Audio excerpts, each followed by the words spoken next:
바티칸의 문이 닫힌 순간 세상은 알지 못했습니다. 그러나 오늘 그 문 뒤에서 천년의 전통을 무너뜨리는 선언이 터져 나왔습니다. 교황 레오 14세, 그의 펜 끝에서 흘러나온 단 한 줄의 서명이 수억 명의 영혼을 뒤흔들고 있습니다. 신자들의 믿음은 흔들리고 신학자들은 충격의 말을 잃었습니다. 지금 교회는 역사상 가장 거대한 폭풍의 한가운데 서 있습니다. 그 모든 것은 단 하나의 사건에서 시작되었습니다. 바티칸의 두꺼운 대리석 벽 안에서 세기의 침묵을 뒤흔드는 소식이 터져 나왔습니다. 전 세계가 숨을 죽이고 있는 바로 그 순간, 교황 레오 14세께서 서명하신 문서 한 장이 조용히 세상의 모습을 드러냈습니다. 제목은 노바 럭스 베리타티스, 곧 새로운 진리의 빛이라 불리는 교황 교서였습니다. 그 이름처럼 이 짧지만 강렬한 문서는 단순한 종이가 아니었습니다.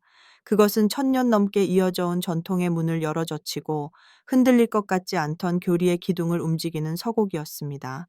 바로 이 순간 신학자들은 눈을 의심했고 주교들과 추기경들은 서로의 얼굴을 바라보며 충격에 빠졌습니다.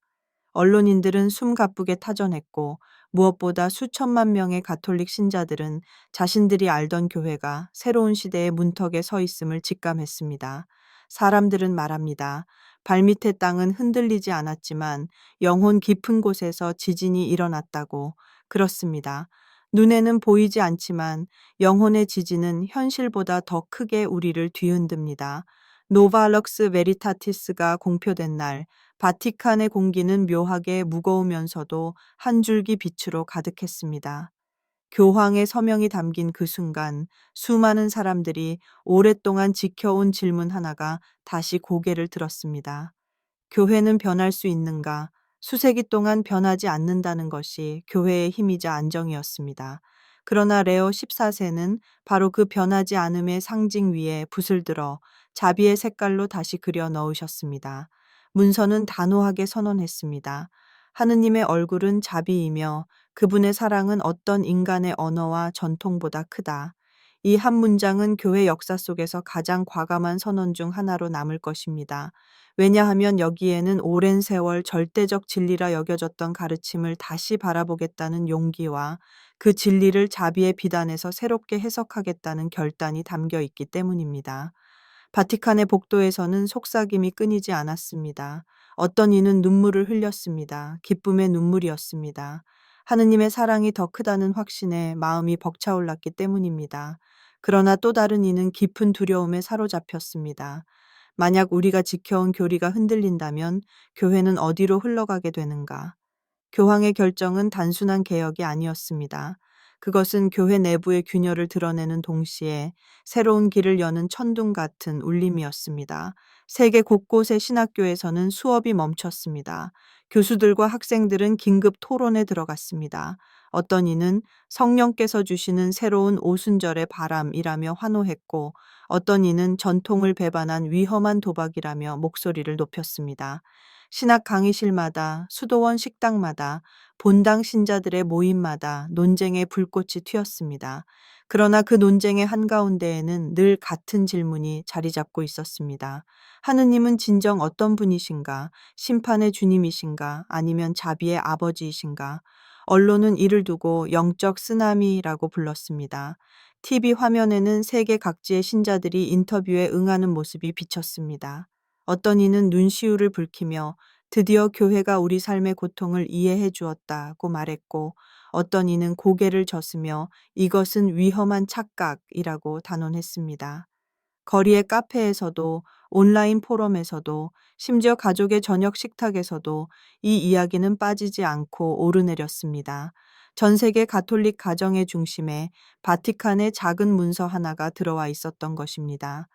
레오 14세 교황은 단상에 올라 이렇게 말씀하셨습니다. 교회는 박물관이 아닙니다. 신자들을 두려움으로 묶어두는 감옥이 아닙니다. 교회는 살아있는 공동체이며 하느님의 자비를 세상에 드러내는 빛입니다. 이 짧은 발언은 수많은 사람들의 마음을 뒤흔들었습니다. 그리고 동시에 수많은 반대의 목소리를 불러일으켰습니다. 만약 두려움이 없다면 사람들은 어떻게 죄에서 돌아서겠는가? 보수적인 일부 주교들은 그렇게 반문했습니다. 하지만 교황은 흔들리지 않았습니다. 그는 성경의 한 구절을 인용하셨습니다. 완전한 사랑은 두려움을 몰아낸다. 1요한 4:18. 그러면서 덧붙이셨습니다. 하느님은 우리를 두려움으로 이끄시는 분이 아니라 사랑으로 끌어당기시는 분이십니다. 이 말은 곧 교회가 앞으로 나아갈 길을 암시하는 나침반이 되었습니다. 그날 저녁 성 베드로 대성당 광장에는 수천 명의 신자들이 모였습니다. 어떤 이는 무릎을 꿇고 어떤 이는 침묵 속에 기도했습니다. 사람들은 서로 다른 감정을 안고 있었지만 공통적으로 느낀 것은 한 가지였습니다. 이제 교회는 새로운 시대에 들어섰다. 그 사실만큼은 누구도 부정할 수 없었습니다. 이 사건은 단순히 교리의 수정이 아니라 하느님을 바라보는 시선 자체를 바꾸는 혁명이었습니다. 이제 신자들은 묻습니다. 우리가 믿어온 영원한 지옥, 교황령의 절대 무오류성, 세례 없는 이들의 운명, 사제의 독신 의무, 혼인의 불가해소성, 이것들이 과연 영원히 절대적인 진리일 수 있는가? 레어 14세께서는 답하셨습니다. 진리의 본질은 변하지 않습니다. 그러나 우리가 그 진리를 이해하는 방식은 자비의 비단에서 성숙해져야 합니다. 이것이 바로 노발럭스 베리타티스의 핵심 메시지였습니다. 하느님의 진리는 인간의 언어와 전통 안에 갇혀 있지 않으며 시대와 상황에 맞게 다시 빛을 드러낼 수 있다는 것입니다. 신자들은 혼란과 동시에 희망을 느꼈습니다. 두려움과 기쁨이 교차하는 그 긴장 속에서 교황의 목소리는 한 가지 분명한 방향을 가리켰습니다. 교회의 본질은 두려움이 아니라 사랑이라는 것, 율법이 아니라 자비라는 것. 그리고 이 선언은 단순히 문장으로 끝나는 것이 아니라 곧바로 교리와 삶의 구체적인 변화로 이어지게 될 것이었습니다. 이제 세상은 숨을 죽이고 다음 장을 기다립니다. 그 첫 번째 변화가 무엇일까요? 그것은 바로 교회 역사에서 가장 오래되고 두려움의 상징이었던 지옥의 영원성에 대한 재해석이었습니다. 수세기 동안 가톨릭 신자들의 마음을 지배해온 교리 중 가장 무겁고 두려운 그림자가 있었습니다. 그것은 바로 지옥은 영원하다는 가르침이었습니다. 교리서는 이 사실을 반복했고 강론은 이를 강조했습니다. 고해성사에서 사제는 죄의 심각성을 일깨우기 위해 영원한 형벌을 경고했습니다. 부모들은 자녀를 훈육하며 지옥불을 조심하라는 말을 자연스럽게 입에 올렸습니다. 이렇게 지옥의 이미지는 단순한 신학적 개념이 아니라 세대를 거듭해 내려오며 삶 전체를 감싸는 정서적 현실로 자리 잡았습니다. 어린 시절 교리 수업에서 많은 아이들은 그림책 속 불타는 지옥을 보았습니다. 끝없는 불길, 울부짖는 영혼들, 그리고 결코 닫히지 않는 문. 그 이미지는 어린 영혼을 단숨에 붙잡아 두었고 그들이 하느님을 향해 다가가는 길 위에 늘 두려움의 그림자를 드리웠습니다. 어른이 된 뒤에도 그 기억은 사라지지 않았습니다. 죽음이 가까워질수록 더 선명하게 되살아났습니다. 만약 내가 용서받지 못한 채 이 세상을 떠난다면 나는 저 끝없는 불길 속에서 영원히 울부짖게 되지 않을까라는 공포가 마음을 짓눌렀습니다. 이 교리는 단순히 영혼의 미래를 설명하는 것이 아니라 실제로 수많은 신자들의 영적 태도와 삶의 방향을 결정짓는 강력한 도구가 되었습니다. 어떤 이들은 죄를 멀리하기 위해 자신을 철저히 억누르고 희생했습니다. 하지만 또 어떤 이들은 하느님을 사랑의 아버지로 만나지 못한 채 두려움의 심판자로만 느끼며 신앙을 이어갔습니다. 감사와 기쁨으로 드려야 할 기도는 죄책감과 불안의 울음으로 변해버렸습니다. 물론 이 가르침은 교회의 역사 속에서 나름의 기능을 했습니다. 악을 경계시키고 죄를 가볍게 여기지 않도록 긴장을 유지하게 했습니다. 그러나 그 대가로 영혼의 자유와 하느님의 자비로운 얼굴은 가려졌습니다. 지옥의 영원성은 무서운 도구였지만 동시에 신앙의 기쁨을 빼앗아가는 굴레가 되었습니다. 그러던 중 시대가 변하면서 질문이 커졌습니다. 정말로 자비로우신 하느님께서 그분의 형상대로 창조된 영혼을 영원히 버리실 수 있는가? 예수님께서 선포하신 복음은 끝없는 용서와 자비를 강조하는데 어떻게 그것이 끝없는 형벌과 양립할 수 있는가? 이 질문은 단순한 신학적 호기심이 아니라 하느님을 더 깊이 사랑하고자 하는 영혼의 갈망에서 비롯된 절규였습니다. 신학자들은 성경과 교부들의 글을 다시 읽기 시작했습니다. 그 가운데 니사의 성 그레고리오와 오리게네스는 이미 오래전에 다른 목소리를 남겨두었습니다. 그들은 하느님의 정의와 자비를 단순한 대립이 아니라 영혼을 정화시키는 과정으로 이해했습니다. 죄는 반드시 대가를 치르지만 그 끝은 멸망이 아니라 치유와 회복이라는 통찰이었습니다. 비록 이 사상은 교회의 주류에서 밀려났지만 자비의 빛이 다시금 세상에 필요해진 지금 마치 땅속에 묻혀 있던 씨앗처럼 싹을 틔우기 시작했습니다. 그리고 마침내 교황 레오 14세는 용기 있게 입을 여셨습니다. 노발럭스 베리타티스 안에서 교황은 이렇게 선언하셨습니다. 하느님은 영혼을 창조하시되 절망을 위해 창조하지 않으셨다. 지옥의 형벌은 영원한 단절이 아니라 정화와 변화를 위한 신비의 과정이다. 이 말은 천둥처럼 울려 퍼졌습니다. 신자들 가운데는 눈물을 흘리며 기뻐하는 이들이 있었습니다. 두려움의 사슬이 풀려나가고 비로소 하느님을 사랑의 아버지로 바라볼 수 있게 되었기 때문입니다. 그러나 동시에 어떤 이들은 분노와 혼란에 휩싸였습니다. 이것은 수세기의 교리를 배반하는 위험한 발언이다 라고 외쳤습니다. 보수적인 주교와 신학자들은 우려를 표하며 만약 영원한 지옥이 없다면 죄에서 돌아설 긴박감도 사라질 것이라고 주장했습니다. 그러나 교황은 흔들리지 않았습니다. 그는 요한 사도의 말을 인용했습니다. 완전한 사랑은 두려움을 몰아낸다. 1요한 4:18. 그리고 덧붙였습니다. 교회는 공포로 사람들을 붙잡아두는 감옥이 아니라 자비의 빛으로 영혼을 이끄는 어머니여야 한다. 이 순간 신자들은 두 갈래로 나뉘었습니다. 한쪽은 새로운 자유와 희망을 느꼈고 다른 한쪽은 교회의 정체성이 무너질까 두려워했습니다. 그러나 분명한 것은 교황의 선언이 더 이상 단순한 토론이 아닌 실제적인 교회의 길이 되었다는 사실이었습니다. 이제부터 신자들은 더 이상 영원한 지옥을 설교에서 듣지 않게 될 것입니다. 대신 하느님의 정의와 자비가 함께 작용하는 정화의 길, 희망의 길을 배우게 될 것입니다. 세미나와 신학교에서는 긴급 회의가 열렸습니다. 교육 과정이 수정되고 교리서가 다시 집필되기 시작했습니다. 설교자들은 새로운 언어를 찾으려 애썼습니다. 두려움이 아닌 사랑, 심판이 아닌 자비를 중심에 두는 설교는 많은 이들에게 낯설었지만 동시에 매혹적으로 다가왔습니다. 신앙은 더 이상 무거운 짐이 아니라 자유로운 날갯짓이 될 수 있다는 희망이 움트기 시작했습니다. 세계 곳곳에서 증언이 들려왔습니다. 죽음 앞에서 두려움에 떨던 노인이 평안한 미소를 지었고 어린아이들은 더 이상 지옥불을 무서워하지 않고 하느님의 사랑을 노래했습니다. 어떤 가족은 수십 년간 이어진 죄책감에서 벗어나 화해를 이루었고 어떤 수도자는 눈물을 흘리며 이렇게 고백했습니다. 나는 이제야 비로소 복음을 진정으로 믿게 되었습니다. 물론 이 모든 것이 끝은 아닙니다. 교황의 이 선언은 교회 안에 새로운 지평을 열었지만 동시에 또 하나의 큰 질문을 낳았습니다. 그렇다면 역대 교황들이 남긴 수많은 칙령과 선언들은 여전히 절대적이고 무오류한 것일까? 바티칸의 공기 속에는 여전히 긴장이 흘렀습니다.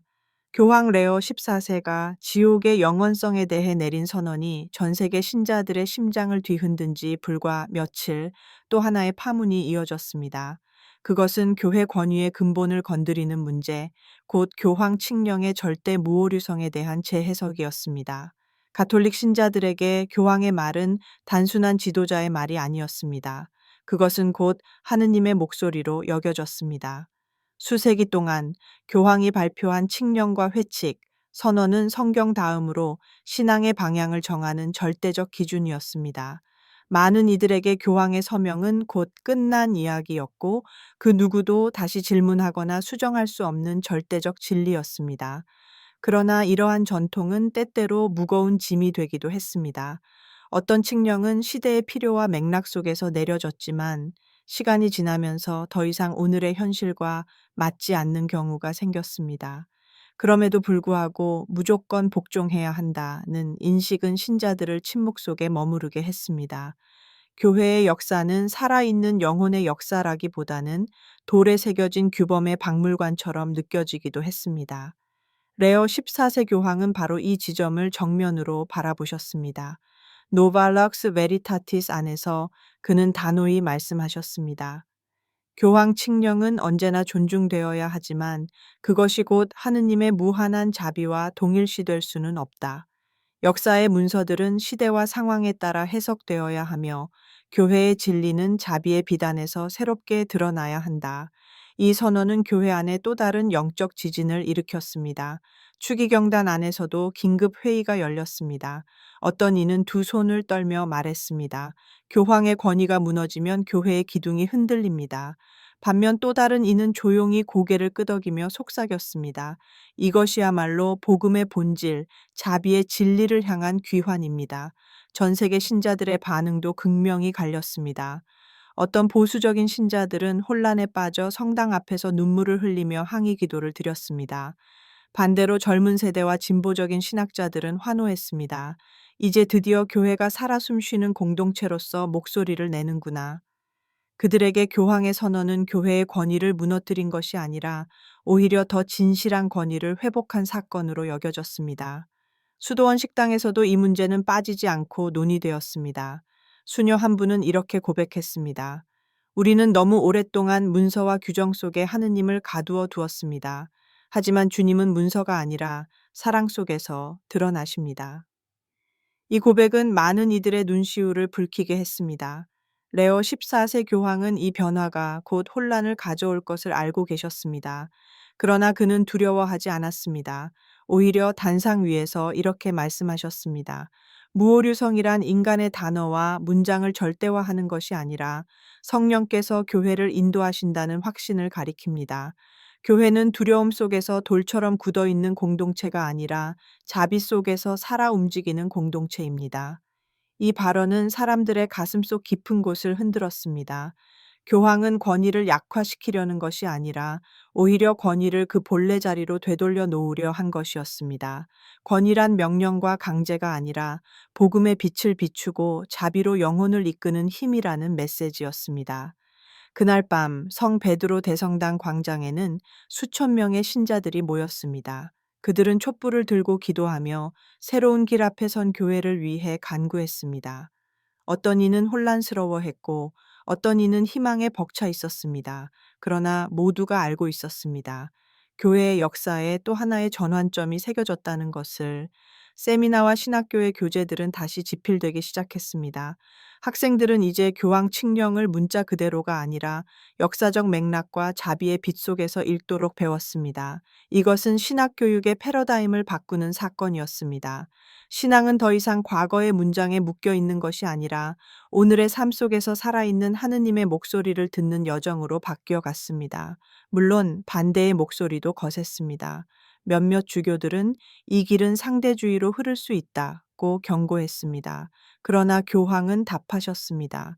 상대주의가 아니라 자비입니다. 진리를 버리는 것이 아니라 진리를 더 깊이 이해하는 길입니다.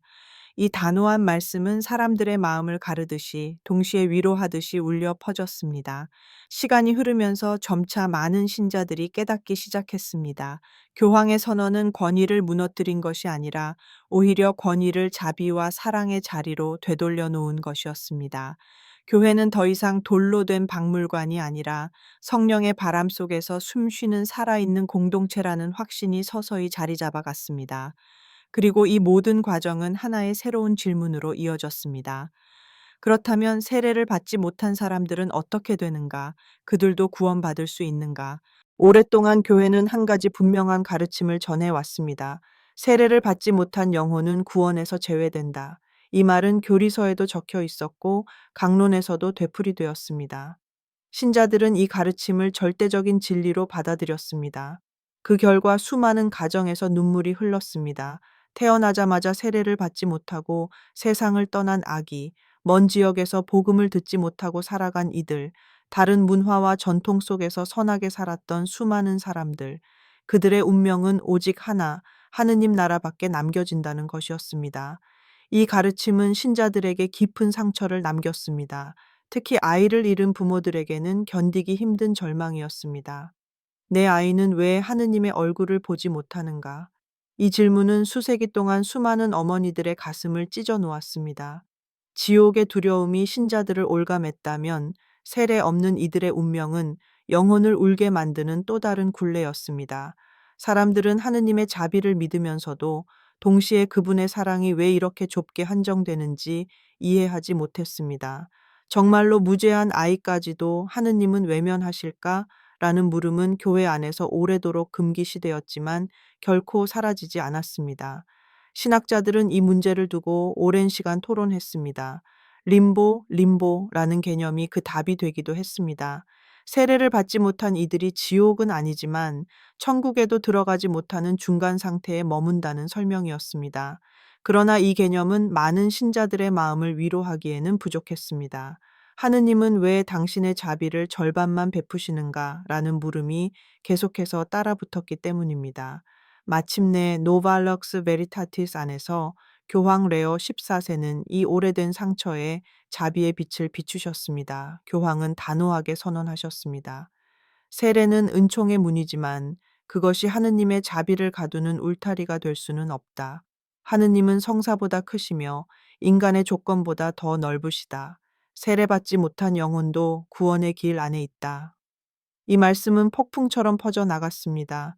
전 세계 곳곳에서 눈물이 터져 나왔습니다. 한 어머니는 수십 년 동안 묻어두었던 슬픔을 안고 이렇게 고백했습니다. 이제야 내 아이가 하느님의 품 안에 있다는 것을 믿을 수 있습니다. 어떤 젊은 신자는 눈물을 글썽이며 속삭였습니다. 복음을 듣지 못하고 죽어간 수많은 사람들도 이제 하느님의 빛 속에서 쉼을 얻을 수 있다는 희망이 생겼습니다.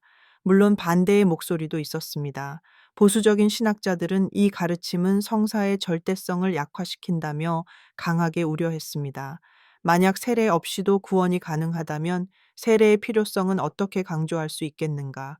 그러나 교황은 흔들리지 않으셨습니다. 그는 이렇게 답하셨습니다. 세례는 여전히 구원의 특별한 표징이며 은총의 확실한 문입니다. 그러나 하느님의 은총은 인간의 한계를 넘어섭니다. 사랑은 어떤 제도보다 크며 하느님의 자비는 어떤 경계도 초월한다. 이 선언은 신자들의 삶에 실제적인 변화를 가져왔습니다. 부모들은 더 이상 세례받지 못하고 세상을 떠난 아이들의 운명 앞에서 절망하지 않게 되었습니다. 선하게 살아간 타 종교인들과 비그리스도인들을 바라보는 시선도 달라졌습니다. 그들을 단순히 구원 밖에 있는 이들로 보는 대신 하느님의 은총 안에서 함께 걷는 동반자로 이해하기 시작했습니다. 신학교에서도 교육이 바뀌었습니다. 신학생들은 이제 세례의 중요성을 배우는 동시에 하느님의 자비가 성사보다 크다는 사실을 함께 배웠습니다. 이는 목회 현장에서도 새로운 언어를 낳았습니다. 장례 미사에서 사제들은 더 이상 세례받지 못한 고인의 영혼을 애도하는 가족들에게 모호한 위로만을 건네지 않았습니다. 대신 확신을 담아 말했습니다. 하느님께서 이분의 선한 삶과 진실한 마음을 기억하시며 그분을 당신의 품으로 불러주셨습니다. 이 말은 무너진 마음을 일으켜 세우는 살아있는 복음이 되었습니다. 이 새로운 가르침은 단지 교리를 수정하는 데서 끝나지 않았습니다. 그것은 교회의 정체성을 다시 정의하는 사건이었습니다. 교회는 더 이상 배타적인 성곽이 아니라 열린 집이 되었습니다. 구원의 문은 닫혀 있지 않았고 하느님의 품은 모든 이에게 열려 있다는 사실이 선포된 것입니다. 물론 이 길은 쉽지 않습니다. 세례의 의미를 어떻게 가르칠지, 성사의 가치를 어떻게 지킬지가 앞으로 교회에 주어진 과제입니다. 그러나 분명한 것은 이제 신자들은 하느님을 두려움이 아닌 희망 속에서 바라볼 수 있게 되었다는 점입니다. 레오 14세 교황은 이렇게 말씀하셨습니다. 복음은 두려움의 소식이 아니라 희망의 소식입니다. 우리는 이제 더 넓은 길 위에서 하느님의 자비를 선포해야 합니다. 그 말은 바람처럼 퍼져나가 신자들의 심장 속에서 새로운 불꽃을 일으켰습니다. 그리고 사람들의 시선은 또 다른 문제로 향하기 시작했습니다. 그렇다면 사제의 삶은 어떻게 되는가? 수세기 동안 절대적인 규율로 지켜져 온 독신의 의무는 여전히 유일한 길이어야 하는가? 가톨릭 교회의 가장 독특한 전통 중 하나는 바로 사제의 독신 의무였습니다. 수세기 동안 사제는 하느님께 온전히 헌신하기 위해 결혼과 가정을 포기해야 한다는 것이 당연한 규율로 받아들여졌습니다. 독신은 단순한 선택이 아니라 교회 법에 의해 반드시 지켜야 하는 길이었습니다. 그 길은 순결과 희생의 표징으로 칭송받았고, 신자들에게는 사제가 세상과 구별된 거룩한 존재라는 인식을 심어주었습니다. 그러나 그 화려한 영광 뒤에는 무거운 그림자도 있었습니다. 독신은 많은 사제들에게 고독과 내적 갈등을 안겨주었습니다. 부르심을 받아 기쁘게 독신의 길을 걸었지만, 시간이 흐르면서 외로움에 무너진 이들이 있었고, 인간적 친밀감을 갈망하면서도 죄책감에 시달린 이들도 있었습니다. 일부는 이 규율을 지키지 못하고 신앙의 길을 떠나기도 했습니다. 때로는 은폐된 스캔들과 상처로 이어져 교회의 신뢰를 흔드는 원인이 되기도 했습니다. 교황 레오 14세는 이 고통을 외면하지 않으셨습니다.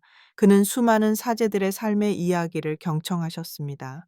목회에 열정을 다했지만 고독에 짓눌린 신부, 가난한 본당에서 밤낮 없이 봉사하면서도 인간적 위로가 없어 눈물 흘린 수도자, 그리고 결혼의 부르심을 느끼면서도 성직의 길과 갈등했던 젊은 신학생의 이야기까지. 이 목소리들은 하나의 질문으로 모아졌습니다. 독신은 반드시 절대적인 의무여야만 하는가? 노발룩스 베리타티스는 이 질문에 답했습니다. 교황은 문서 안에서 이렇게 선언하셨습니다. 독신은 귀한 소명이며 교회의 아름다운 전통이지만 그것이 사제직의 유일한 길일 수는 없다. 하느님을 섬기는 길은 다양하며 결혼과 가정을 통해서도 충실히 목회할 수 있다. 이 말은 교회 역사에서 혁명적이었습니다. 신자들은 충격과 감동 속에서 이 선언을 받아들였습니다. 수도자와 신부들 중 일부는 눈물을 흘리며 안도했습니다. 이제야 우리의 인간적인 갈망과 목회적 헌신이 서로 배치되지 않는다는 것을 알게 되었습니다. 반면 보수적인 주교와 신학자들은 크게 우려했습니다.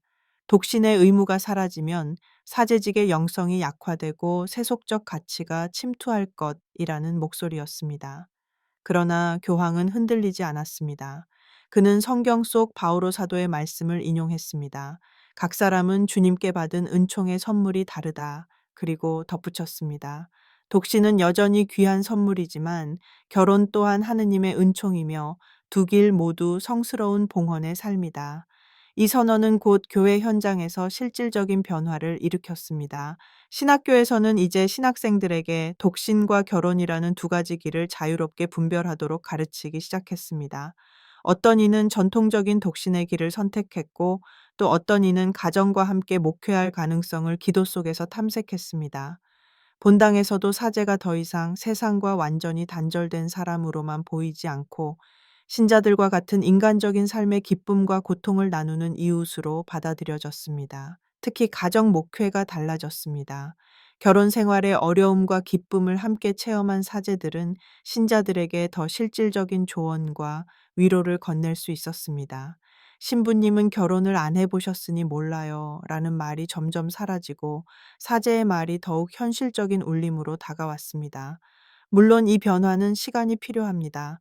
독신의 전통은 여전히 존중받고 있으며 많은 사제들이 기쁘게 이 길을 살고 있습니다. 그러나 이제 독신은 강제가 아니라 선택이 되었고 선택 속에서 이루어진 독신은 오히려 더 깊고 자유로운 봉헌으로 빛나게 되었습니다.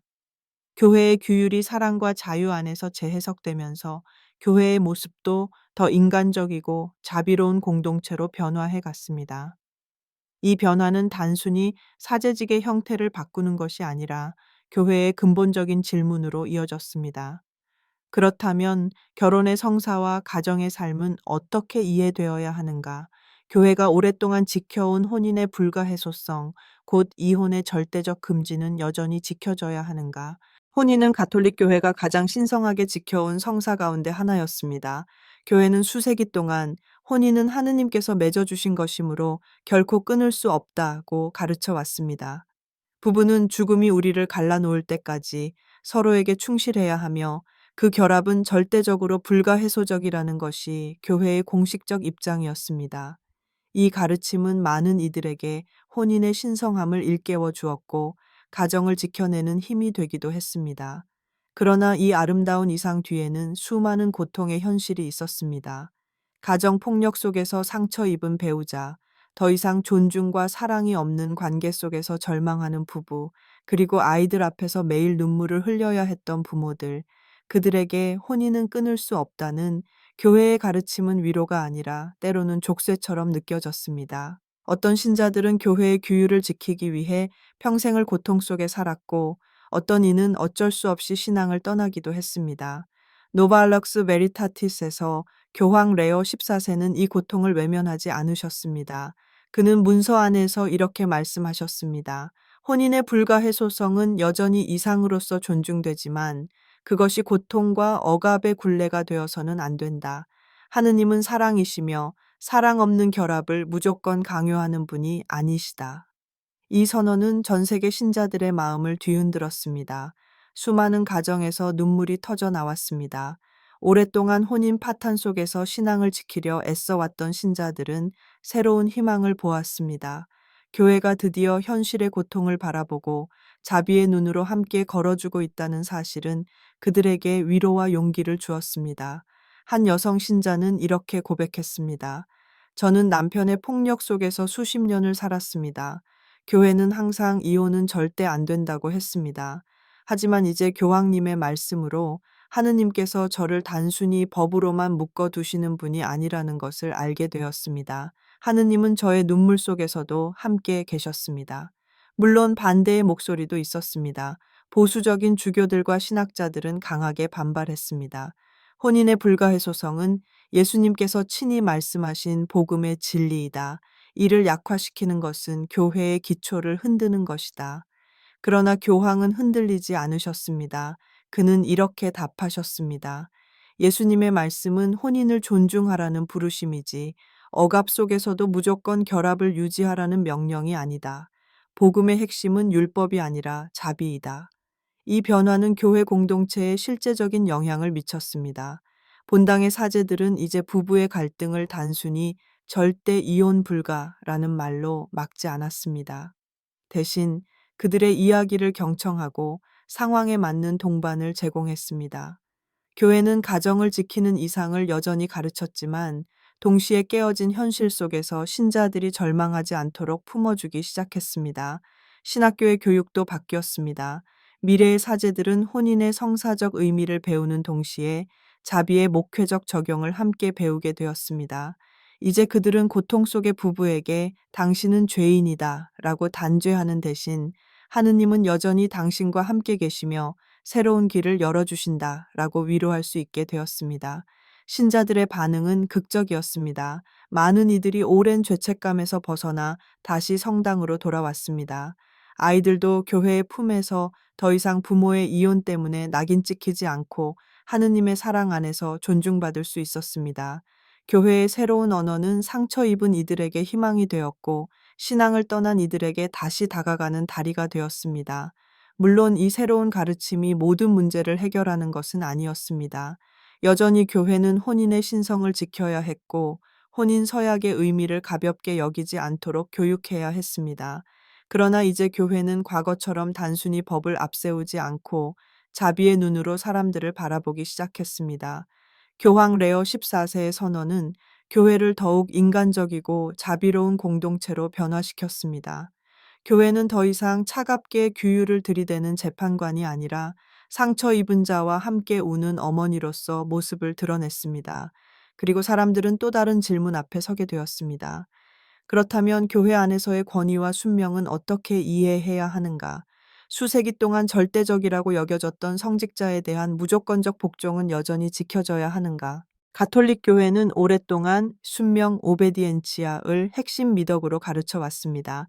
신자는 교황과 주교, 사제의 가르침을 절대적으로 받아들여야 하며 성직자의 권위에 이견을 제기하는 것은 신앙을 거스르는 위험한 행위로 여겨졌습니다. 순명은 교회를 하나로 묶는 끈이었고 교회의 질서를 유지하는 기둥이었습니다. 수도원 전통에서도 순명은 첫 번째 서약이었습니다. 수도자는 자신의 뜻과 판단을 내려놓고 상급자의 지시에 온전히 따르는 것을 최고의 덕목으로 배웠습니다. 많은 신자들은 이러한 모습을 보며 순명은 곧 성덕의 길이라고 이해했습니다. 그러나 시간이 지나면서 이 교리는 그림자를 드러냈습니다. 무조건적인 순명은 때로는 개인의 양심을 억누르고 부당한 권위에 침묵하게 만들었기 때문입니다. 어떤 신자들은 이렇게 고백했습니다. 저는 마음속으로 옳지 않다고 느끼면서도 사제가 말했기 때문에 따라야 한다고 생각했습니다. 제 양심의 소리를 외면해야만 했습니다. 이런 고백은 단순한 개인의 갈등이 아니었습니다. 그것은 교회 전체가 안고 있던 구조적 긴장이었습니다. 순명과 양심, 이 두 가지는 과연 어떻게 조화를 이루어야 할까요?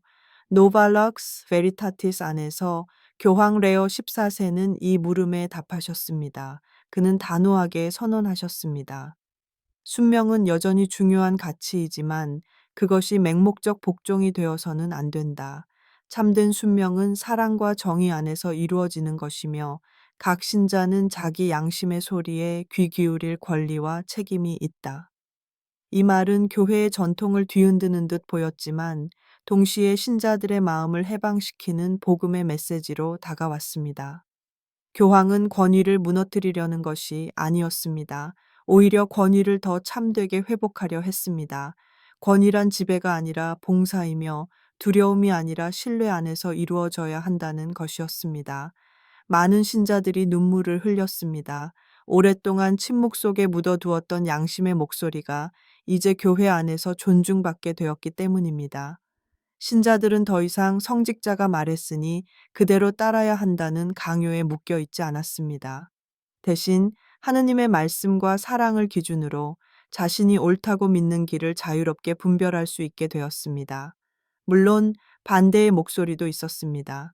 어떤 주교들은 강하게 반발하며 이렇게 말했습니다. 만약 모든 신자가 자기 양심을 따라 자유롭게 판단한다면 교회는 혼란에 빠지고 분열될 것이다. 그러나 교황은 차분하게 답하셨습니다. 진정한 순명은 강제적 복종이 아니라 자유로운 동의에서 나옵니다. 성령은 개개인의 양심 안에서도 말씀하시며 교회의 권위는 바로 그 양심과 대화할 때 더욱 빛을 발합니다. 이 선언은 신학교 교육에도 변화를 가져왔습니다. 이제 신학생들은 교회의 권위를 존중하는 동시에 양심의 자유와 책임을 함께 배우게 되었습니다. 강의실에서는 권위와 양심의 조화라는 주제가 새로운 신학적 과제로 다뤄졌습니다. 사제들은 신자들에게 명령을 내리는 지도자가 아니라 함께 걸으며 분별을 도와주는 동반자로 자리매김하기 시작했습니다. 본당 현장에서도 변화가 나타났습니다. 과거에는 사제가 말하면 무조건 따라야 했지만 이제는 신자들이 자유롭게 질문하고 토론할 수 있는 분위기가 조성되었습니다. 신자들은 두려움 없이 의견을 나눌 수 있었고 사제는 그들의 목소리를 경청하며 함께 길을 찾았습니다. 교회의 권위는 약화된 것이 아니라 오히려 더 신뢰받는 권위로 자리 잡게 되었습니다. 레오 14세 교황은 이렇게 말씀하셨습니다. 교회는 위계 질서로만 존재하는 피라미드가 아닙니다. 교회는 하느님의 백성으로 이루어진 공동체이며 모든 신자가 성령의 빛을 받아 각자의 자리에서 목소리를 낼 수 있습니다. 권위는 억압이 아니라 봉사이며 두려움이 아니라 사랑이어야 합니다. 이 말은 수많은 신자들의 마음에 깊이 새겨졌습니다. 교회는 더 이상 차갑고 무서운 권위의 상징이 아니라 함께 걸으며 귀 기울이는 공동체로 다가왔습니다. 순명은 더 이상 강제적 복종이 아니라 자유로운 사랑의 응답으로 다시 태어났습니다. 그러나 이러한 선언은 또 다른 큰 질문으로 이어졌습니다. 그렇다면 죄에 대한 하느님의 벌은 어떻게 이해해야 하는가? 수세기 동안 교회는 죄가 곧바로 하느님의 형벌로 이어진다고 가르쳐 왔는데 이 가르침도 다시 읽어야 하는가? 가톨릭 신앙의 역사 속에서 죄에 대한 벌은 늘 신자들의 마음을 짓누르는 무거운 주제였습니다. 교회는 오랫동안 죄를 단순한 잘못이 아니라 하느님 앞에서 반드시 대가를 치러야 하는 심각한 반역으로 가르쳐 왔습니다. 그리고 그 대가는 대부분 고통과 형벌의 이미지로 설명되었습니다. 강론에서는 이렇게 되풀이되었습니다. 죄는 반드시 벌을 부릅니다. 이 생에서 혹은 다음 생에서 죄인은 하느님의 정의 앞에서 고통을 겪게 될 것입니다. 이 가르침은 사람들의 삶 속에 두려움의 씨앗을 심었습니다. 신자들은 죄를 짓고 난 뒤 단순히 양심의 가책을 느끼는 것이 아니라 머지않아 닥칠 하느님의 징벌을 상상하며 밤잠을 설치곤 했습니다. 어린아이들조차도 나쁜 짓을 하면 하느님께서 벌을 주신다는 말을 듣고 자랐습니다. 작은 거짓말, 부모에게 반항한 행동, 미사에 빠진 것조차도 즉각적인 벌로 이어질 것이라는 두려움이 마음에 자리 잡았습니다. 하느님은 사랑의 아버지라기보다는 잘못을 낱낱이 기록하고 응징하는 심판관처럼 느껴졌습니다. 그러나 시간이 흐르면서 신자들의 마음속에는 질문이 피어 올랐습니다. 정말로 하느님께서는 인간이 죄를 지을 때마다 고통을 주시며 고통 자체를 목적으로 형벌을 내리시는 분일까? 복음 속에서 예수님은 죄인을 벌하기보다는 용서하셨습니다. 가늠한 여인을 향해 돌을 던지려는 군중 앞에서 예수님은 그녀를 단죄하지 않고 일으켜 세우셨습니다. 탕자를 맞이한 아버지는 아들의 잘못을 따지지 않고 달려가 끌어안으셨습니다. 그렇다면 왜 교회는 오랫동안 하느님을 두려운 형벌의 집행자로만 전해왔을까요? 신학자들은 오래된 전통을 다시 살펴보았습니다. 초대 교부들 가운데 일부는 벌을 단순한 응징으로 보지 않았습니다. 오리게네스와 니사의 성 그레고리오는 죄의 결과를 정화와 치유의 과정으로 이해했습니다. 죄는 고통을 낳지만 그 고통은 영혼을 파괴하기 위한 것이 아니라 다시 하느님께 돌아오도록 이끄는 통로라는 통찰이었습니다. 이 생각은 한동안 묻혀 있었지만 현대에 이르러 자비를 갈망하는 수많은 영혼의 외침 속에서 다시 빛을 발하기 시작했습니다. 그리고 마침내 교황 레오 14세는 노발룩스 베리타티스 안에서 이 문제를 정면으로 다루셨습니다. 그는 선언하셨습니다. 죄의 벌은 하느님의 복수가 아닙니다. 벌은 영혼을 정화하고 회복시키는 과정이며 하느님께서 우리를 다시 끌어안으시기 위한 수단입니다. 이 말은 신자들에게 마치 무거운 짐이 벗겨지는 듯한 해방을 주었습니다. 오랫동안 두려움 속에 살아왔던 이들은 비로소 하느님을 새로운 눈으로 바라보게 되었습니다. 하느님은 잘못을 기록하며 기다리시는 엄격한 재판관이 아니라 상처 입은 영혼을 치유하시기 위해 고통조차도 도구로 삼으시는 자비로운 아버지이심을 깨달은 것입니다. 세계 곳곳에서 증언이 쏟아졌습니다. 한 신자는 이렇게 고백했습니다. 저는 늘 병으로 고통받으면서 이것이 하느님이 내 죄를 벌하시는 방법인가 라고 생각했습니다. 그러나 이제 알게 되었습니다. 하느님은 저를 벌하시는 것이 아니라 제 영혼을 정화하시고 더 깊은 사랑으로 부르시는 것이었습니다. 물론 반대의 목소리도 거셌습니다. 보수적인 신학자들은 우려했습니다. 만약 벌을 정화로만 이해한다면 신자들이 죄를 가볍게 여기지 않겠는가? 하지만 교황은 이렇게 답하셨습니다. 죄의 무게는 여전히 심각합니다. 그러나 하느님의 목적은 파멸이 아니라 회복입니다. 두려움이 아니라 사랑이 우리를 변화시킵니다. 이 새로운 가르침은 목회 현장에도 큰 변화를 불러왔습니다. 고해 성사에서 사제들은 더 이상 신자들에게 이 죄 때문에 하느님이 벌하실 것이다 라고 경고하지 않았습니다. 대신 죄의 결과를 설명하면서 이렇게 말했습니다. 하느님은 당신을 다시 일으켜 세우고 싶어 하십니다. 이 고통은 끝이 아니라 새로운 시작입니다. 신자들은 죄책감에 짓눌리던 무거운 마음을 내려놓고 회개와 희망으로 하느님께 돌아갈 수 있었습니다. 신학교 교육도 달라졌습니다. 신학생들은 죄와 벌을 응징과 공포의 틀 속에서 배우지 않았습니다. 대신 죄는 하느님과의 단절이며 벌은 그 단절을 치유하기 위한 자비의 과정임을 배우게 되었습니다. 그들은 장차 신자들을 두려움으로 몰아넣는 설교자가 아니라 희망과 화해를 전하는 목자가 되도록 훈련받았습니다. 신자들의 삶도 달라졌습니다. 아이들은 더 이상 나쁜 짓을 하면 하느님께 벌 받는다는 공포 속에서 자라지 않았습니다. 대신 그들은 잘못했을 때도 하느님이 사랑으로 기다리시며 올바른 길로 돌아올 수 있도록 손 내미신다는 희망을 배우게 되었습니다. 신앙은 두려움이 아니라 신뢰와 사랑으로 성장하기 시작했습니다. 레오 14세 교황은 마침내 이렇게 말씀하셨습니다. 교회의 사명은 공포로 영혼을 지배하는 것이 아닙니다. 교회의 사명은 희망으로 영혼을 일으키는 것입니다. 죄는 여전히 심각하지만 그 위에 놓인 하느님의 자비는 더 크고 더 강합니다. 이 선언은 단순히 신학적 관점을 바꾸는 것이 아니었습니다. 그것은 교회의 언어, 신자들의 기도, 성사 생활, 교육 방식까지 송두리째 변화시키는 혁명이었습니다. 하느님은 더 이상 두려움의 심판관으로 전해지지 않고 치유와 희망의 아버지로 다시 선포되었습니다. 그러나 이 모든 변화는 또 다른 질문을 불러일으켰습니다. 그렇다면 고해성사에서 행해져 온 전통적인 보속과 벌의 의미는 어떻게 되는가? 수세기 동안 죄의 용서를 위해 반드시 수행해야 했던 고행과 보속은 여전히 절대적인 조건인가? 가톨릭 신앙에서 고해성사는 오랫동안 죄의 용서를 위한 조건으로 자리매김해 왔습니다. 신자는 사제 앞에 무릎 꿇고 자신의 죄를 고백하고 사제는 absolution, 사죄경을 선포하면서 동시에 보속을 부여했습니다. 전통적으로 이 보속은 단순한 형식이 아니라 용서가 실제로 이루어지기 위해 반드시 수행해야 하는 조건으로 이해되었습니다. 사제는 종종 3번 묵주기도를 바치시오, 3일 동안 금식하시오, 가난한 이웃에게 자선을 베푸시오와 같은 보속을 명했습니다. 신자들은 이 과제를 충실히 완수해야만 비로소 하느님의 용서가 온전히 자신에게 적용된다고 느꼈습니다.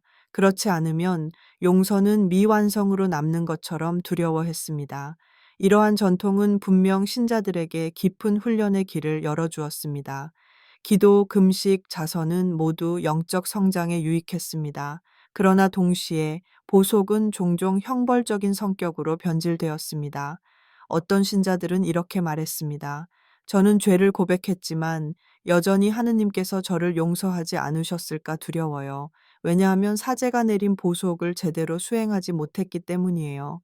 이런 두려움은 신앙을 자유롭게 하지 못했고 오히려 죄책감과 불안을 증폭시켰습니다.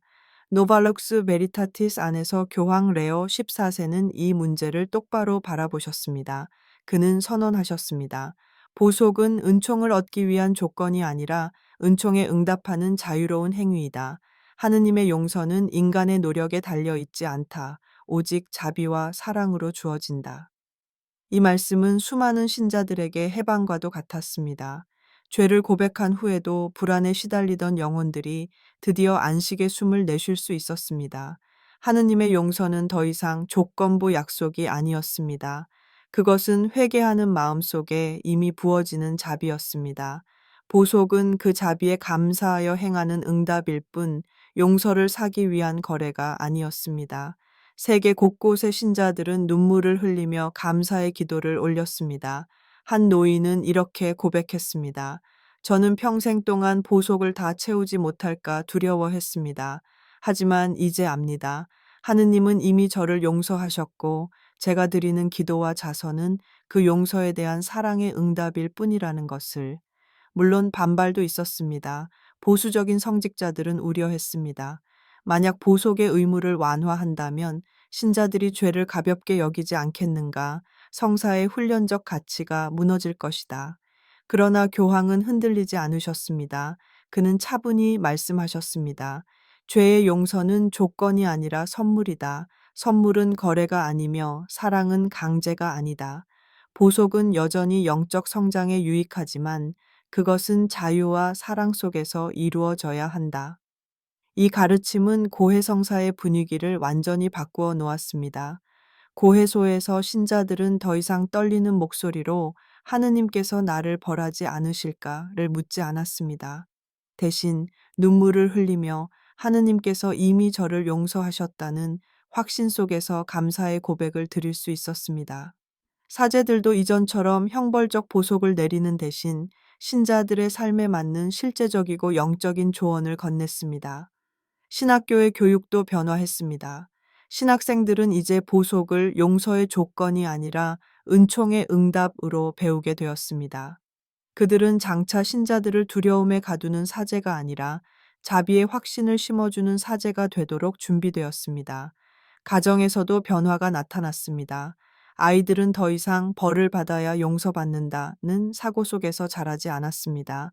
대신 부모들은 아이들에게 이렇게 가르쳤습니다.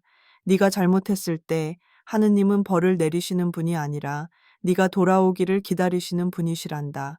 우리가 기도하고 선행을 하는 이유는 벌을 피하기 위해서가 아니라 이미 받은 사랑에 감사하기 위해서야.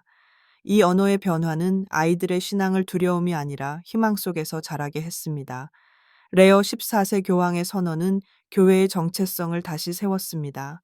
교회는 더 이상 죄를 거래하는 법정이 아니었습니다. 교회는 자비를 선포하는 어머니였고 보속은 사랑의 응답이었습니다. 신자들은 죄책감 속에 무겁게 짓눌리지 않고 자비 속에서 자유롭게 숨 쉴 수 있었습니다. 그러나 이러한 변화는 또 다른 중요한 질문으로 이어졌습니다. 그렇다면 신자들의 재산과 부, 그리고 사회적 책임은 어떻게 이해되어야 하는가?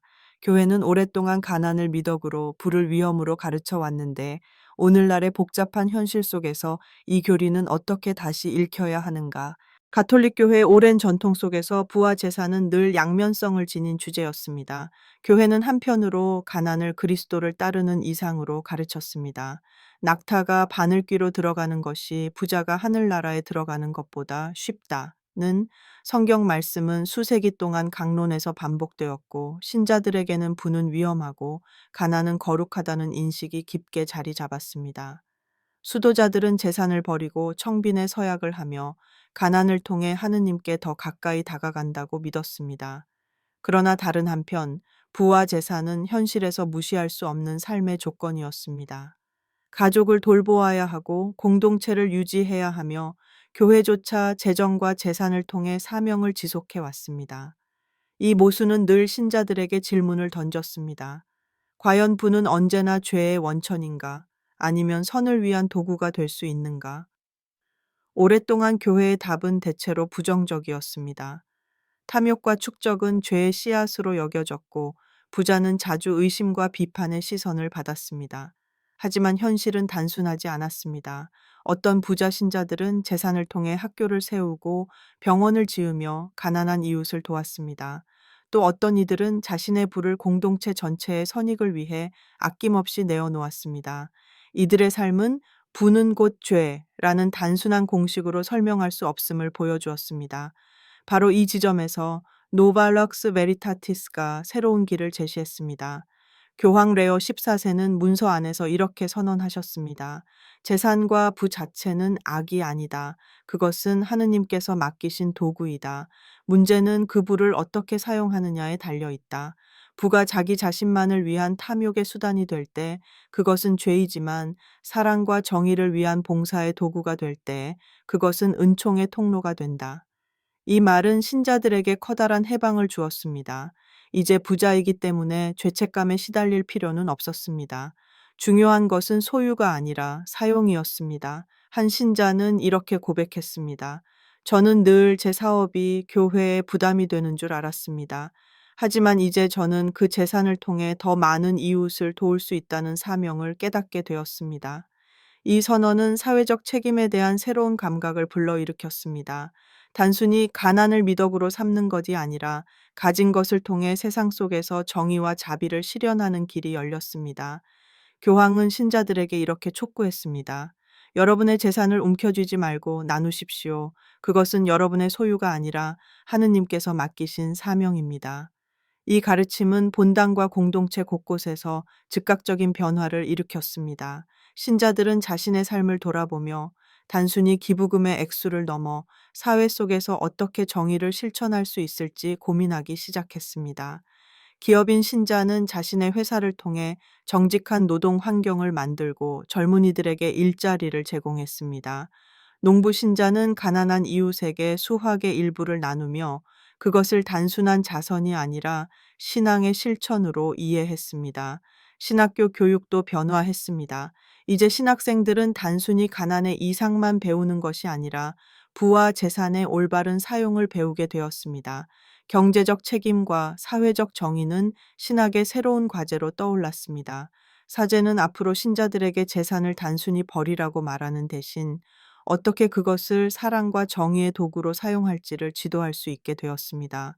물론 이 변화에 반대하는 목소리도 있었습니다. 어떤 보수 신학자들은 이 가르침이 신자들에게 세속적 부를 정당화할 위험이 있다고 우려했습니다.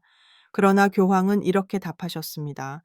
우리가 거부해야 하는 것은 부 자체가 아니라 부에 대한 집착과 탐욕입니다. 하느님은 우리에게 재산을 주셔서 이웃을 섬기게 하십니다. 그 섬김 속에서 우리는 성화되고 세상은 복음의 빛으로 변화됩니다. 레오 14세 교황의 이 선언은 단순히 신자 개인의 삶에만 머무르지 않았습니다. 그것은 교회의 사회적 사명 전체를 다시 정의했습니다. 교회는 더 이상 세상을 외면하는 공동체가 아니라 세상 한가운데에서 경제적 정의와 연대를 실천하는 공동체로 자리매김했습니다. 신자들은 더 이상 죄책감 속에서 불을 숨기지 않았습니다. 오히려 그 불을 하느님의 영광과 이웃의 선익을 위해 기쁘게 사용했습니다. 이제 신자들의 신앙은 단순한 개인적 경건을 넘어 사회적 책임과 나눔으로 확장되었습니다. 신앙은 성당 안에만 머무르지 않고 시장과 일터, 가정과 사회 전체를 비추는 빛이 되었습니다. 이것이 바로 레오 14세 교황이 제시한 새로운 비전이었습니다. 그러나 이 모든 가르침은 결국 더 큰 질문으로 이어졌습니다. 그렇다면 구원은 여전히 교회 안에만 머무르는가? 아니면 하느님의 자비는 교회의 울타리를 넘어 모든 인류에게 열려 있는가? 가톨릭 교회는 오랫동안 교회 밖에는 구원이 없다는 원칙을 반복해 왔습니다. 이는 단순한 신학적 주장 이상이었습니다. 신자들에게 그것은 정체성과 소속감을 지켜주는 울타리였고, 동시에 타 종교인과 비신자들을 향해 경계와 긴장을 만드는 말이기도 했습니다. 수세기 동안 수많은 강론과 교리 교육에서 이 말은 절대적인 진리처럼 가르쳐졌습니다. 세례를 받고 교회에 속한 이들만이 온전한 구원의 은총에 참여할 수 있고 그 밖에 이들은 불확실한 운명 속에 머무른다고 여겨졌습니다. 이 가르침은 신자들에게 큰 자부심을 주었지만 동시에 많은 이들에게 불안과 죄책감을 안겨주었습니다. 타 종교인들과 함께 살아가는 일상 속에서 신자들은 종종 이런 물음을 떠올렸습니다. 정말로 내 이웃, 내 친구, 내 가족 중 교회를 알지 못하는 사람들은 모두 구원에서 제외되는가? 그 물음은 단순한 신학적 호기심이 아니라 사랑하는 사람들을 향한 영혼의 절규였습니다. 한 신자는 눈물을 흘리며 이렇게 고백했습니다. 저는 평생 불교 신자인 어머니를 모시고 살았습니다. 하지만 교회의 가르침은 어머니가 구원받지 못할 수도 있다고 말했습니다. 저는 하느님께 기도했습니다. 주님, 정말 어머니를 영원히 버리실 수 있습니까? 이 질문은 교회 역사 속에서 늘 존재했지만 명확한 답을 얻지 못했습니다. 제2차 바티칸 공의회는 어느 정도 개방적인 길을 열었지만 여전히 교회 밖에서의 구원은 불투명하게 남아 있었습니다. 그러나 오늘 노발룩스 메리타티스 안에서 교황 레오 14세는 마침내 단호한 선언을 내리셨습니다. 그분은 이렇게 말씀하셨습니다. 구원은 더 이상 교회의 독점이 아니다. 하느님의 자비는 경계를 알지 못하며 모든 인류에게 열려 있다. 교회는 구원의 유일한 문이 아니라 구원의 표징과 도구일 뿐이다. 이 선언은 교회 역사에서 가장 충격적인 순간 중 하나로 기록될 것입니다. 신자들은 눈물을 흘리며 기뻐했습니다.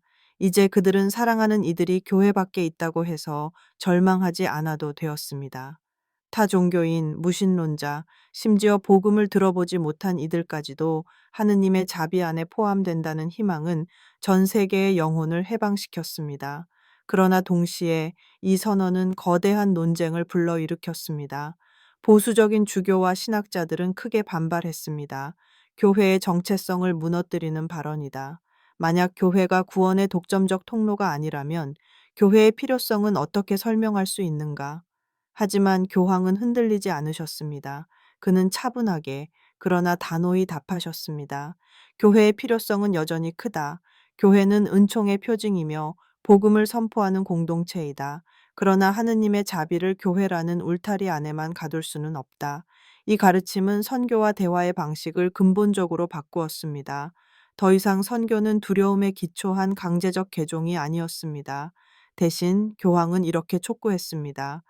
우리의 사명은 다른 이들을 위협하는 것이 아니라 하느님의 사랑을 증언하는 것이다.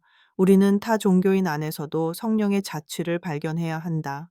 이 새로운 비전은 종교 간의 관계를 바꾸었습니다.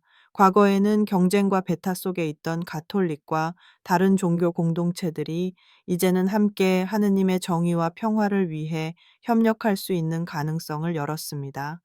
신자들은 더 이상 우리만 옳다는 독선 속에서 갇히지 않고 하느님은 모든 일을 사랑하신다는 확신 속에서 타인과 손을 잡게 되었습니다. 신학교 교육에서도 큰 변화가 일어났습니다. 미래의 사제들은 이제 타 종교인들을 향해 우월한 시선을 갖는 대신 그 안에서 하느님이 이미 일하고 계심을 인식하도록 배웠습니다. 대화와 존중은 단순한 전략이 아니라 복음을 충실히 사는 방식이 되었습니다. 신자들의 삶에서도 이 선언은 즉각적인 열매를 맺었습니다. 가정과 사회에서 타 종교인들과 함께 살아가며 신자들은 더 이상 불안과 두려움 속에서 그들을 바라보지 않았습니다. 대신 하느님께서 그들 안에서도 은총을 베푸신다는 믿음으로 함께 걸으며 희망을 나누었습니다. 레오 14세 교황의 목소리는 온 세상에 울려 퍼졌습니다. 하느님의 사랑은 국경도 종교도 경계도 모른다. 교회의 사명은 이 사랑을 증언하는 것이지 독점하는 것이 아니다. 이 말은 단순히 교리의 수정이 아니라 신앙의 지평을 여는 선언이었습니다. 교회는 이제 더 이상 자신만을 위한 울타리가 아니라 인류 전체를 향한 열린 집으로 드러났습니다. 신자들은 더 이상 두려움 속에서 세상을 보지 않고 희망과 사랑의 눈으로 세상을 바라보게 되었습니다. 그리고 이 모든 흐름은 마침내 하나의 결론으로 향했습니다. 이제 교회는 어디로 가야 하는가? 노발럭스 베리타티스가 열어놓은 이 새로운 길 위에서 우리는 어떤 공동체가 되어야 하는가? 바티칸의 중심에서 울려 퍼진 한 장의 문서, 노발럭스 베리타티스는 단순한 교리 개정이 아니었습니다. 그것은 1000년 넘게 이어진 가톨릭 교회의 전통을 뒤흔든 영적 지진과도 같은 사건이었습니다. 교황 레오 14세가 서명한 이 문서는 교회의 본질적 얼굴을 새롭게 드러냈습니다. 공포와 규율, 배타성과 엄격함으로 덮여 있던 신앙의 껍질을 벗기고 그 안에서 언제나 존재해 왔던 하느님의 자비와 사랑을 다시금 중심으로 세운 것입니다. 우리는 이 문서를 따라 10가지 가르침을 보았습니다. 하나하나의 선언은 단순히 신학적 논문이 아니라 수많은 신자들의 눈물과 기도를 통해 태어난 응답이었습니다. 첫 번째 가르침에서 지옥을 영원한 파멸의 감옥으로만 이해했던 두려움이 무너졌습니다. 하느님은 영혼을 버리시는 분이 아니라 끝까지 포기하지 않으시는 아버지라는 진리가 선포되었습니다. 이 선언은 두려움 속에 살던 영혼들에게 해방의 빛을 비추었습니다. 두 번째 가르침에서는 교황의 역사적 칙령조차 절대적이지 않음을 밝혔습니다. 과거의 문서들은 존중받아야 하지만 그것이 곧 영원한 족쇄는 아니었습니다. 교회의 권위는 여전히 중요하지만 그것은 사랑과 자비 안에서 새롭게 해석될 때 진정한 힘을 발휘한다는 사실이 드러났습니다. 세 번째 가르침에서는 세례받지 못한 이들도 구원의 길 안에 있다는 선언이 있었습니다. 수세기 동안 어머니들의 눈물을 자아냈던 고통스러운 질문이 마침내 위로를 받았습니다. 하느님은 성사보다 크시며 그분의 자비는 인간의 한계를 초월한다는 희망이 퍼져나갔습니다. 네 번째 가르침에서 교회는 사제 독신의 절대적 의무를 완화했습니다. 독신은 여전히 아름다운 소명이지만 그것만이 유일한 길은 아니었습니다. 결혼한 사제의 길 또한 하느님께서 부르시는 봉헌의 삶이 될 수 있다는 선언은 교회의 얼굴을 더 인간적이고 따뜻하게 바꾸었습니다. 다섯 번째 가르침에서는 혼인의 불가해소성이 새롭게 조명되었습니다. 혼인은 여전히 거룩한 이상이지만 억압과 고통 속에서 무조건 유지해야 하는 굴레가 아니었습니다. 교회는 사랑 없는 결합보다는 자비로운 동반을 선택했습니다. 이로써 수많은 상처 입은 가정들이 다시 희망을 품을 수 있었습니다. 여섯 번째 가르침에서 교회는 무조건적 복종의 시대를 끝냈습니다. 순명은 여전히 소중하지만 그것은 양심과 사랑 안에서 이루어져야 합니다. 신자들의 목소리가 존중받고 성령께서 각자의 양심 안에서도 말씀하신다는 선언은 교회를 더 성숙한 공동체로 이끌었습니다. 일곱 번째 가르침에서는 죄의 벌에 대한 이해가 새롭게 열렸습니다. 하느님은 고통을 목적으로 영혼을 벌하지 않으십니다. 벌은 응징이 아니라 정화이고 치유이며 회복으로 가는 길입니다. 두려움 대신 희망으로 죄를 바라보게 된 이 선언은 신앙의 얼굴을 근본적으로 바꾸었습니다. 여덟 번째 가르침에서는 고해성사에서의 보속이 새롭게 자리매김했습니다. 보속은 용서의 조건이 아니라 이미 받은 자비에 응답하는 사랑의 행위라는 선언은 신자들의 마음을 자유롭게 했습니다. 고해성사는 더 이상 공포의 법정이 아니라 희망과 화해의 자리로 거듭났습니다. 아홉 번째 가르침에서는 재산과 부의 의미가 제정이 되었습니다. 부 자체는 죄가 아니며 그것을 어떻게 사용하는지가 중요하다는 메시지는 신자들에게 새로운 사명을 일깨웠습니다. 가진 것을 움켜쥐는 대신 나누고 사회적 책임을 실천하는 삶이 신앙의 기림이 선포되었습니다. 열 번째 가르침, 그리고 가장 충격적인 선언에서 교회는 더 이상 구원의 독점자가 아님을 선포했습니다. 하느님의 자비는 교회의 울타리를 넘어 모든 인류에게 열려 있다는 진리가 드러났습니다. 교회의 사명은 구원을 독점하는 것이 아니라 구원의 보편성을 증언하는 것이라는 사실이 분명히 밝혀졌습니다. 이 모든 흐름을 종합하면 노발럭스 베리타티스는 단순히 10가지 가르침을 나열한 문서가 아닙니다. 그것은 교회의 정체성을 다시 세우는 혁명적 선언이자 신자들에게 새로운 길을 열어준 영적 나침반이었습니다. 오늘 교회는 더 이상 두려움과 억압으로 영혼을 묶는 공동체가 아닙니다. 교회는 자비와 희망, 사랑과 동반의 공동체로 거듭났습니다. 신자들은 더 이상 무거운 짐을 진 채 무서움 속에서 하느님을 바라보지 않습니다. 대신 하느님의 얼굴을 자비와 사랑으로 바라볼 수 있게 되었습니다. 레어 14세 교황의 목소리는 이렇게 울려 퍼집니다. 교회의 사명은 공포가 아니라 희망입니다. 율법이 아니라 자비입니다. 배타가 아니라 보편적 사랑입니다. 이 말씀은 단순한 교리의 개정이 아니라 하느님의 마음을 드러내는 선포였습니다. 이제 교회는 새로운 여정을 시작합니다. 신자들에게는 과제가 주어졌습니다. 우리는 이 새로운 가르침을 단순한 문장으로 읽는데 그치지 않고 삶 속에서 실천해야 합니다. 두려움 대신 희망을, 배타 대신 포용을, 무관심 대신 사랑을 살아내야 합니다. 이것이 바로 노발락스 베리타티스가 우리에게 요구하는 길입니다. 세상은 주목하고 있습니다. 가톨릭 교회가 더 이상 닫힌 요새가 아니라 열린 집이자 빛의 등불이 될 수 있는지, 그리고 신자들이 실제로 자비와 정의의 증인이 될 수 있는지를 지켜보고 있습니다. 마지막으로 교황은 우리에게 이렇게 초대하십니다. 이제 교회는 새로운 빛 속에서 걸어가야 합니다. 여러분 각자가 그 빛을 비추는 등불이 되십시오. 세상은 여러분의 삶 속에서 하느님의 자비를 보게 될 것입니다.